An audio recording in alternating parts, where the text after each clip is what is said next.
Welcome to Unmasked, where we take off the filters and get real about faith, failure, and finding freedom. I'm your host, Wesley Farnsworth, a dad, veteran, author, and a man who's learned that God does his best work in the middle of our mess. Each episode will have honest conversations with people who've walked through addiction, pain, or doubt, and with pastors, leaders, and everyday believers who are learning to live and lead authentically. So take a breath, pull up a chair, and let's get real. This is Unmasked.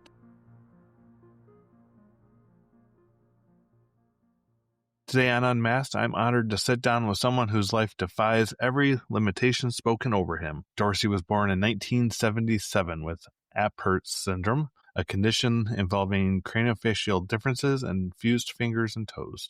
Doctors didn't expect much, but his parents held an unwavering faith that God would write a different story. Growing up, Dorsey endured constant bullying, cruel names, and challenges after challenges, along with numerous surgeries. Schools told him he'd never finish college, but he refused to believe the word can't.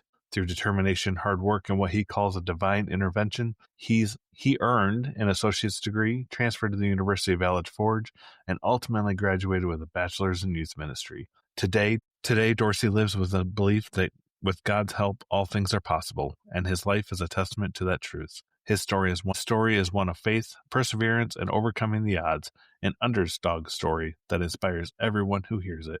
Dorsey, welcome to Unmasked. Thank you for being Wesley, with us today. thank you so much for having me. I greatly appreciate it. Well, absolutely, man. When I first found you online and I read a little bit about your story, I was like, man, this is somebody that I've got to have on. So I was so happy when you agreed to be on with us today. Well, as you said, I was born. I'm originally from New York. I'm currently living in Westchester, Pennsylvania, and as you said, I was born with a birth defect called Apert Syndrome on January 16th, 1977, which, as you said, is a birth defect of the hands and the face. And when I was born, my forehead was pushed outward, my eyes and nose were pushed, slightly back into my head, and my fingers and toes were fused together. I mean, I had no individual movement of them. And it's a genetic defect. And my parents were older at the time, and even back then, they didn't have the testing and the technology like they do today to determine the health of the baby and how long the baby, how healthy the baby is and how strong the baby is, different things of that nature. So, when they were, didn't know about the fact that I was going to be born with a birth defect. My parents didn't even know in the beginning that my mom was pregnant. She thought, because she was 41 at the time and my dad was 45, she had thought that, she had some type of tumor or cancer or something growing inside of her. So when she went to the doctor to, get a checkup, the doctor was like, well, you're healthy, everything's fine, but you do have a baby growing inside of you. And when I was born, the doctors looked me off to examine me, to, look me over and to, see what was going on. And, normally when babies are born, they usually hand off the baby to the mother and then the father to hold and to correct and whatnot. But that wasn't the case with me. And so my parents were probably aware that something was wrong, but not to the extent that doctors were going to tell them. And they had wheeled me back into the room. And my mom, told me the story that she had shown me hold up my hand and that my hand was, fused together. I had no individual movement, finger movement of them. And she thought that was the only thing that was wrong with me. And then doctors later came back in and said, look, he also has he doesn't have a sore spot or, opening in the skull to allow the brain to grow and allow the brain to function normally. And therefore, we think he'll become brain dead. We don't think he'll survive. And we think that the best option for you would be to put him into a institution and to let him be. And thankfully, my parents were both, believers in God and believers in Jesus and, said, this is a child that God has given us, and that we want to take care of, and we want to see how long he'll survive for. We're not going to sign the papers over. We're not going to put him up for a adoption or put him into an institution. And they decided that they would take me home. Doctors at Mary Immaculate Hospital were born in New York. One of the nurses there saw my story or heard about my story somehow and said, well, why don't you take him to Columbia Presbyterian Hospital in New York City, where doctors are doing operations on babies like your son, and, you can see what they can tell you. And they did. And the doctors there said, well, we can operate and we can open the skull and to relieve the pressure on his brain. But, there's really no timeline of when we think he'll live for or how long we think he'll live for. One of the other, I heard from my parents was that doctors told them I wouldn't live past the age of 18. And in about 2 months, I'll be 49. So at 6 weeks of age, I had my first of many operations to relieve the pressure on the brain. And so I survived that, went through many operations up to about the age of 16, went through about 68 operations throughout my whole lifetime. And, many hours on the operating table, 10, 15 hours at a time for the, most serious operations. As I, started to grow and get older, my parents found out that they had a school out on the island called at the time it was called Human Resources School. Now it's called the Henry C. Carter School for people with disabilities. So I started to, attend that school, and I never went to public school. My parents never, saw me, or wanted me to go to public school. They always wanted me to go to the school for people with disabilities. And I don't think, I would have made it very, done very well in public school anyway. So I'm glad that I stuck with what I was doing at the, private school anyway. And then, but as you said, I was teased, made fun of, called monster and freak at times in my life, both in the school I was attending and on the outside world as well. But as I started to get older, I started to, read my Bible and learn more about God and learn more about who God was and who God is in my life. I started to realize that, even though I have a birth defect, even though I have, difficulty speaking at times and, may look different and, different things of that nature, I started to realize that I was created in his image, that I was his masterpiece. Psalms 139 talks about how he created all of us in our mother's womb. Besides it being a birth defect, I don't know why God created me this way. I'll have to ask him one day when I see him face to face, but I do know that he has a plan and a purpose for my life. Yeah, I have no doubt about that at all. I mean, just hearing your story so far has just been, it's something that I think many of us take for granted. We walk and, if you weren't born with a birth defect, it's not even something that crosses your mind. The struggles, that you've had to endure and go through, with school, and just what kind of challenges do you think you ran into in school that maybe our listeners wouldn't have thought about otherwise? Yeah, I mean, well, some of them were, learning. I have a learning disability. I wasn't able to learn or to grasp as much as everyone else can or could have. Maybe now as an adult I can, because my mind and my brain has caught up a little bit. But I didn't do well on tests. I didn't do well in math and certain subjects. So it was difficult in that aspect, especially when I was younger.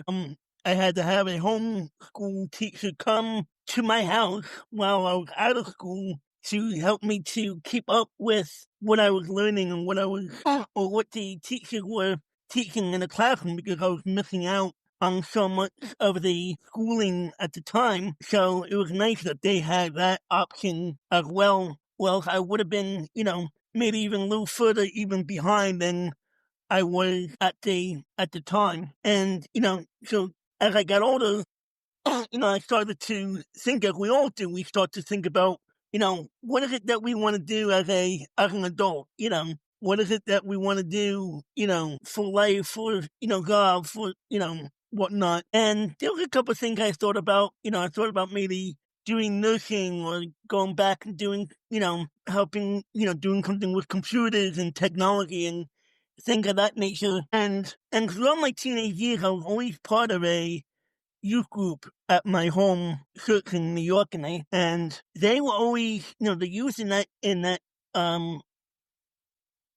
youth group, I give them credit because they always supported me and always surrounded me and always loved me. They never once, they blanked me, once in a while, but that was just being, fun stuff. But they never, teased me. They never make fun of me. They never called me names, never bullied me. None of that stuff. So one of the things that I thought about was becoming a youth pastor, and one of the youth leaders at the time who was there, he pulled me to the side one time. I was probably 18, 19 at the time. And he said, Dorsey, I see you, traveling the country sharing your story, and, you get those encouragement sometimes and you're like, okay, that's nice. Thank you very much.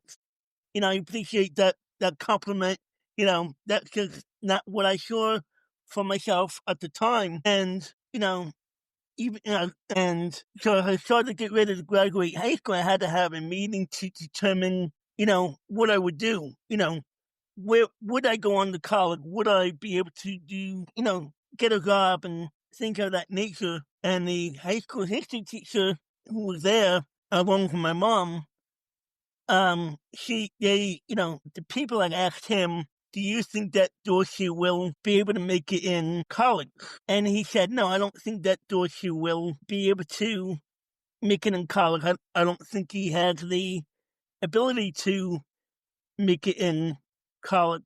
And my mom and my dad both, they were big, supportive of me, and, they always encouraged me to do and figure out for myself what I could and could not do. And a lot of it was not, wasn't very much in my life, a lot in my life that I wasn't able to do. I do have limitations in my hand with raising my hand above my head and reaching on high shelves and different things of that nature. But, whenever I had a limitation, I always tried to figure out, what is it that I can do to help me not to have that limitation? And I wanted to go on to college, and they asked me, they said, do you think that, do you want to go on to college? Do you think you can make it? I said, yeah, I think I can make it. I think, this is what God wants me to do. I think I can make it.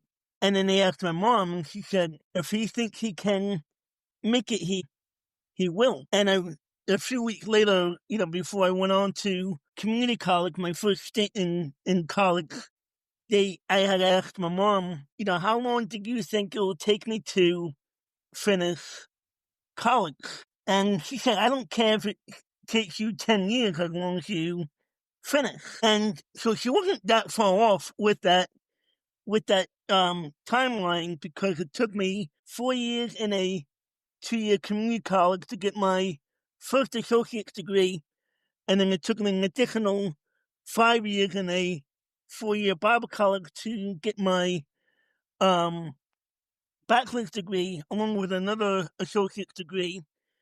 But I finally got my bachelor's degree in youth ministry in 2005. But while I was at Bible college and I went home for the funeral, unfortunately my mom passed away in 2002 due to complications from a stroke that she had suffered. So she did see me graduate, community college, but unfortunately she never got to see me graduate Bible college. Man, I have zero doubt hearing this story that she knows you graduated, and she's so proud of you. Man, that we could stop that story right here, and people would just be left with so much awe of what you've been through and where you've come. I just like the way you've overcome and the work that you've refused. I just like the way you've overcome and how you've refused to accept the word can't. It's just so awesome. I have so many questions swirling around in my head. I don't even know where to start. I guess just start talking us through your faith through all of this. You know, obviously you've been through a lot, and for most people, it would be very easy to get angry with God and just be like, why am I like this? You know, and just turn away from him completely because he's made you like this. So just kind of talk us through your mindset as you've been, you know, as you were growing up and some of the battles you had and maybe some struggles with your own faith that you had. Oh yeah, there were definitely times, in my life when, we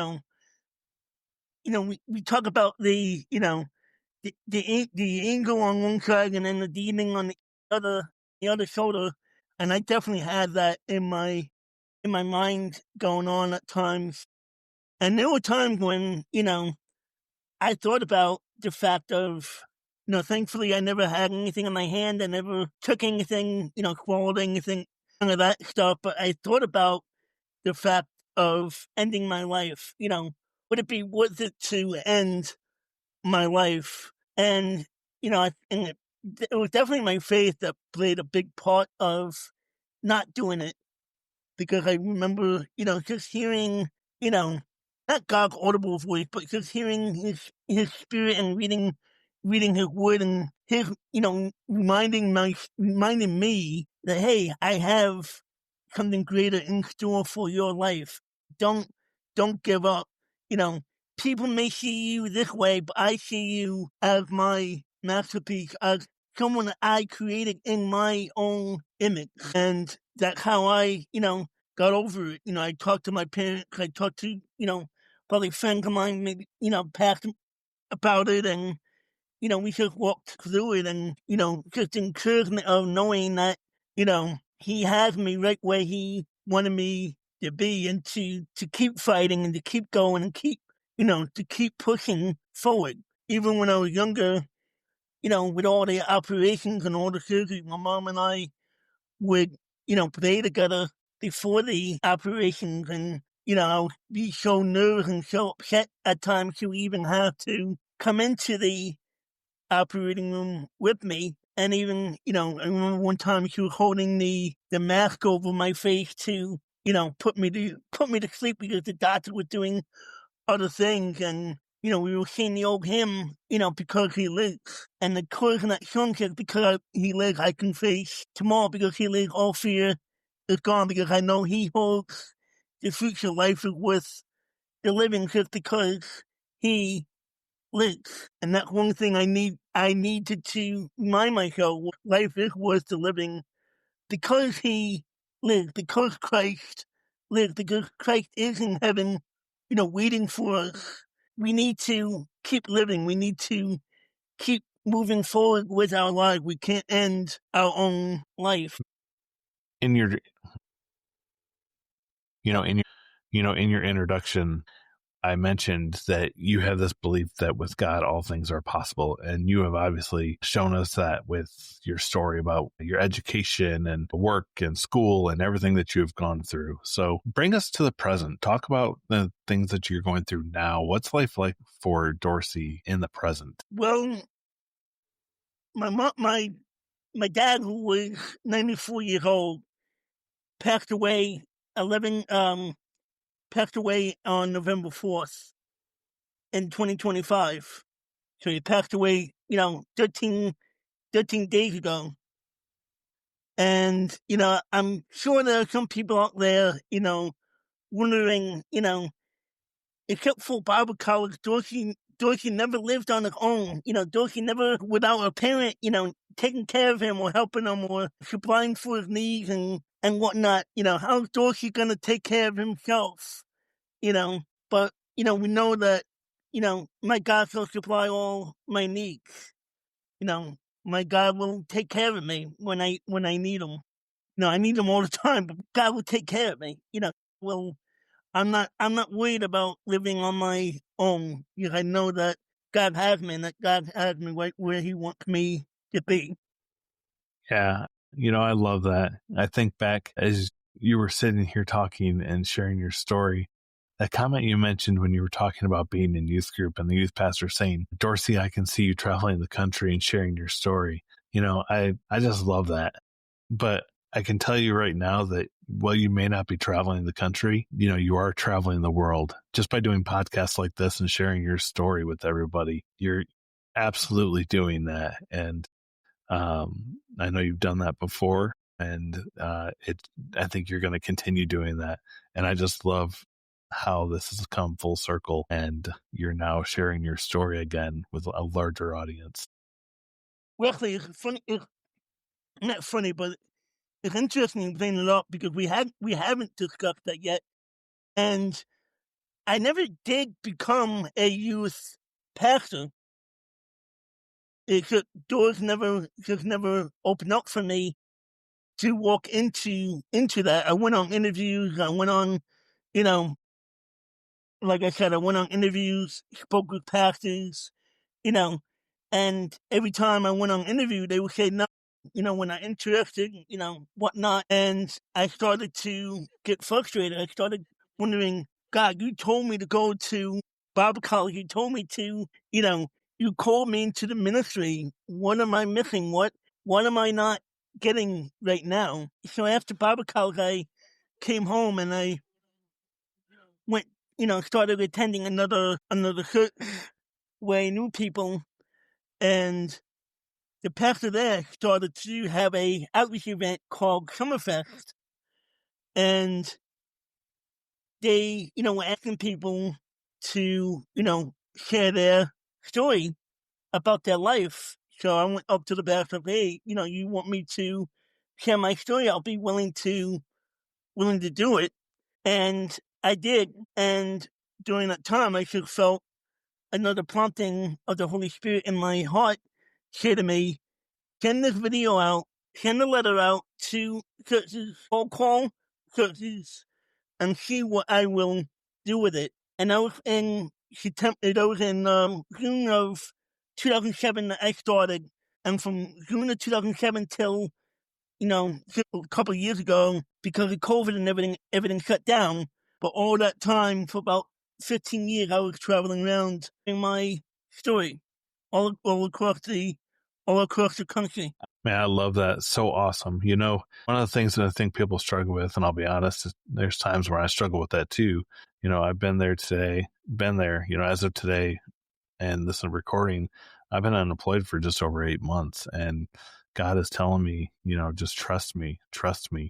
And I'm sitting here now, I'm like, okay, God, like, what are you doing? What am I missing? I've applied to all these jobs and just keep getting rejection emails, even applying for local places like McDonald's and still getting rejected. And so I'm like, okay, God, you're obviously doing something here. So what am I missing? But it takes faith and it takes trust.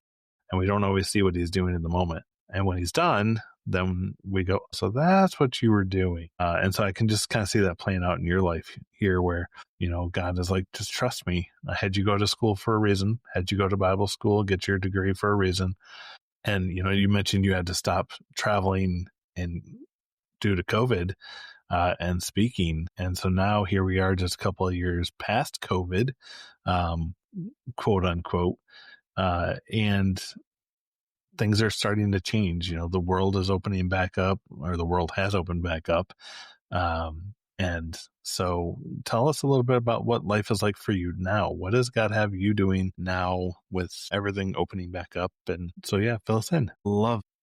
Yeah, well, right now, currently I'm employed at a local retail store called Target, and I do guest services there. And then I'm right now, I'm currently helping out with my local church with the youth group, helping out there with them. And, we'll see what happens now, now that my dad, passed on, and, I don't have to, stay home and take care of him so much. Maybe I'll start traveling again. Who knows? Yeah. Wow. So one of the questions I also like to ask my guests on occasion is, what is your favorite Bible verse or verses? So what you got for us? There's a few of them, but I would probably say the one, thing one is probably Philippians 4:6, do not be anxious about anything, but in everything by prayer and petition present your request to God, and the peace of God which surpasses all understanding will give your minds and hearts to Christ Jesus. Jeremiah 29:11, for I know the plans I have for you, declares the Lord, plans to prosper you and not to harm you, but to give you hope and a future. Wow, that's a good one. That speaks a lot to the waiting season that you've been put in, or that he's put you in as you wait to see what your next chapter is. So I know that there's another chapter of your story coming down the pipe, man, and I can't wait to see what it is for you. Yeah. So, well, Dorsey, what would be your biggest piece of advice to the listeners that maybe there's somebody saying, Dorsey, I don't know what's going on in my life right now, and I am just so confused. What would you tell that person? I would say don't give up. Don't give up on doing what it is that you want to do in your life, that you think that God has for you in your life. Sometimes we try to see, 5 miles or 10 miles down the road, but yet God wants to see, God wants to show us what's right in front of us. We try to see down the road and we're like, we can't see anything, but yet it's right in front of us that God has, is showing us step by step what it is that God has for us. And then eventually when we're down the road, we'll look back and then we'll see, okay, I see where God, brought me from.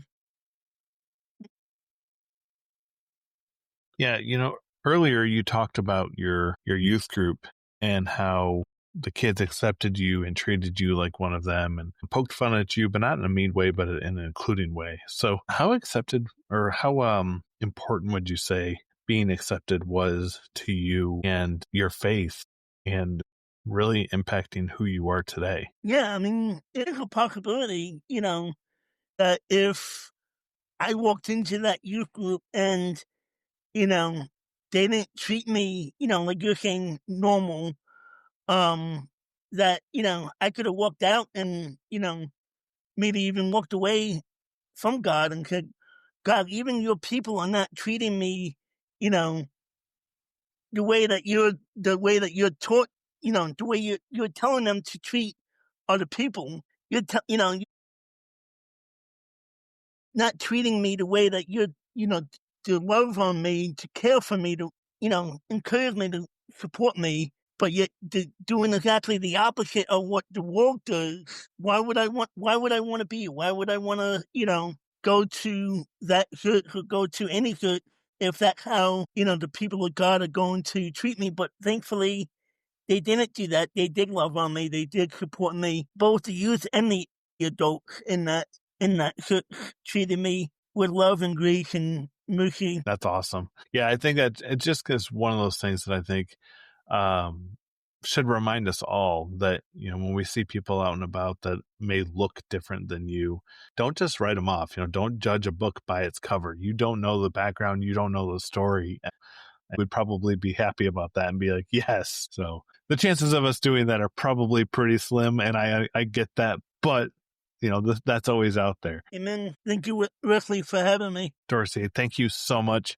for being with us today and for sharing your story with the listeners. I'm honored to have you on Unmasked and to hear your story. And I just pray that this is a reminder to all of us to remember that our story isn't over. Our story is just beginning. He's writing the new chapter, and that with God, all things are possible. So thank you for being with us.